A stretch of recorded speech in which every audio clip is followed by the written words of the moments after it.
tostu gibi var mı ya? Allah'ıma yeminler olsun, kokusu başka, duruşu başka. Gerçi geçen havalarında yedim.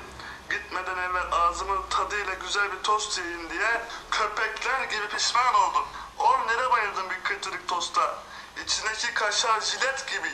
Kupkuru bir şey. Ben bir tost yapayım onlara da görsünler. Bir Uno tost ekmeğimi alayım. Oh, parmaklarınızı yersiniz, parmaklarınızı. Önümde diz çöker, Nihat Usta bir tane daha yap dersiniz. Neyse, ne diyordum? Ha, tost ekmeği. Ekmeğimizi elde etmem kardeşim, o bizim namusumuz.